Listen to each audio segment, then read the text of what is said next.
वो अफसोस होता था, मैं जब फॉरेन मिनिस्टर था तो चपड़ासी नायब कासिद की एप्लीकेशन देते थे। क्या ये जुल्म नहीं है कि एक बच्चे को माँ बाप पढ़ाएं बचपन से और उसको वहां तक लेके जाएं और उसकी कोई स्किल्स ना हो, कोई वो ऐसा उसको स्किल्स नहीं होती कि रोजगार वो अपना अर्न कर सके, रोजगार जरिया रोजगार उसकी जो अभी तक तालीम हुई है। तो हमें जो तालीम देनी है वो पर्पसफुल देनी है, ज़हन कसूर खोलना साहब, है। ये हम तालीम के शोबे की तरफ भी बात तालीम करते के हैं। नहीं, मैं किसी और ज्यादा खतरनाक चीज की तरफ जा रहा हूँ। हमारे जो जहन है सुकड़ गए हैं। हम दुनिया आज ग्लोबल विलेज बन गई है। हम दुनिया को छोड़ो, हम तो एक दूसरे के खुद दुश्मन हुए यानी जा रहे अदम हैं। बर्दाश्त का हमारे अंदर बहुत ज्यादा जो दुनिया पहलू है में सामने आ वो गया है। कौमें तरक्की करती हैं, आपने अब असली दुखती रग पे आपने अब अपनी उंगली रखी है कि जो कौमें टॉलरेंस या बर्दाश्त का मादा करें। अमेरिका क्यों बढ़ा? बर्दाश्त, टॉलरेंस। इस्लामी दुनिया में देख लें, सबसे आगे कौन सा मुल्क है? मलेशिया। मुसलमान, हिंदू, चीनी, तीनों वहां हैं और तीनों को टॉलरेट किया जा रहा है। और वो कहते हैं, उनका वो जो स्लोगन भी है वो अपनी डाइवर्सिटी को दिखाते होते, मलेशिया की को वो एडवर्टाइज करते हैं फॉरेन टूरिस्ट के लिए। मेरा यही पॉइंट था, अदम बर्दाश्त, आप में बर्दाश्त का मादा है नहीं। राइट।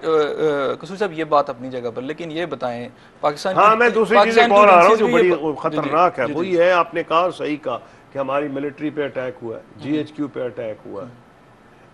वो लोग जो पाकिस्तान की मौजूदा तस्वुर इस रियासत के दुश्मन है, वो समझते हैं जब तक इसको ख़त्म नहीं किया जाएगा, जो नाउज़ुबिल्ला उनके जहन में इस्लामी रियासत का तस्वुर है, जो खिलाफत का जो उनके दिमाग में तस्वुर है, जब तक मॉडर्न मौजूदा पाकिस्तानी रियासत, जिसको कायद आज़म मोहम्मद अली जिन्ना ने बर्र सग़ीर के मुसलमानों की सेक्रीफाइसेस के नतीजे में कायम किया था, जब तक वो ख़त्म रियासत नहीं हो जाती, उनका तस्वुर जो रियासत का है, जो वो समझते हैं, हमारे मुताबिक वो इस्लामी नहीं है। अच्छा, क्योंकि हमारा जो इस्लाम के बारे में हमारा तस्वुर है, अमन का मजहब है, टॉलरेंस का मजहब है। हमारा मजहब वो नहीं है कि एक दूसरे की गर्दन पे आप उसको ज़िबा कर दे इंसान को। ये इंसानियत से गिरा हुआ है, ये इस्लामी कैसे हो सकता है? साहब, ये तो पहलू आ गया हमारी कौम का। अभी आप वजीर खारजा भी रहे हैं और अभी बहुत सारी मीडिया में भी खबरें आती रही कि पाकिस्तान के अंदर ब्लैक वाटर काम कर रही है, राह की एजेंसीज काम कर रही है। ये किस हद तक दुरुस्त है कि अमेरिकन एजेंसी जो है, देखिए, मेरी ये बात भी सुने ना, पाकिस्तान के अंदर लॉ एंड जिस तरह ऑर्डर मुझे को घड़ी घड़ी लाना चाह रहे हैं, मैं उधर नहीं आऊंगा। मेरी अपनी कन्विक्शंस है। मुझे पता है कि पाकिस्तान में बहुत सी एजेंसीज काम कर रही हैं और कर रही होंगी।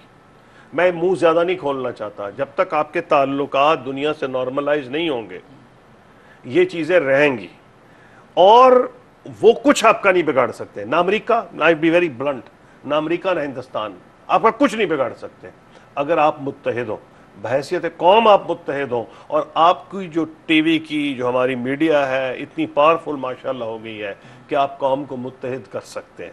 आपको अपनी तवज्जो वहाँ देनी चाहिए। ये काम आप छोड़ें अपनी इंटेलिजेंस पे, अपनी मिनिस्ट्रीज के ऊपर जो सिक्योरिटी से रिलेटेड है, कौम ने अपनी तो उन पे पाकिस्तान छोड़ा हुआ आर्मी है। पे, देखिए, पिछले 12-13 साल 14 साल से पाकिस्तान आर्मी पे छोड़े। आपकी बड़ी मुत्तहिद और डिसिप्लिन्ड आर्मी है, बात ठीक है। हर मुश्किल वक्त में आपके काम आती है। अभी फ्लड्स में भी आप देख लें, आप उनकी इंपॉर्टेंस को और उनकी जो प्रोफिशिएंसी और प्रोफेशनलिज्म को अंडर एस्टिमेट ना करें। वो जो मुझे खतरा है ना आर्मी ना ISI कुछ नहीं कर सकती। जो हमारे अंदर खराबी है उसकी तरफ मैं घड़ी घड़ी आपको तवज्जो मबजूर कर रहा हूं और आप घड़ी घड़ी मुझे वहां से हटाने की कोशिश कर रहे हैं। मैं वहां से नहीं हटूंगा, मेरा व्यू बड़ा क्लियर है। अच्छा, अमेरिका हमारा कुछ नहीं बिगाड़ सकता।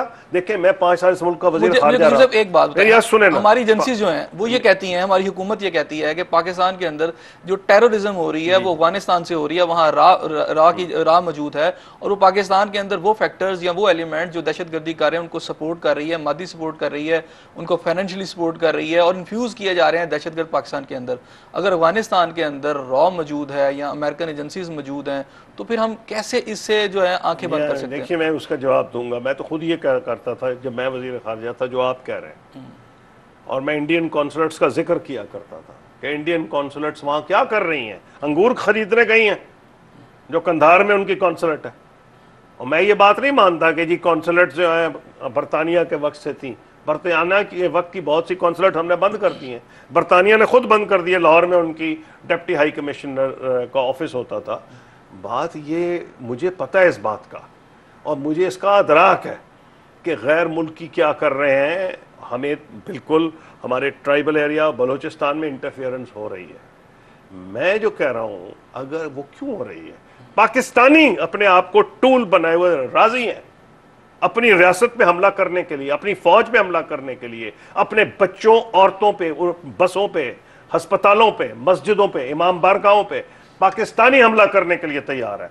अगर वो तैयार हैं तो जिस इलाके में आप बैठे हुए हैं, ये इस वक्त यहां टेंशन है, कंफ्यूजन है, जंगो जदल की कैफियत है, और यहां फायदा पूरा वो उठाएंगे आपकी कमजोरी का।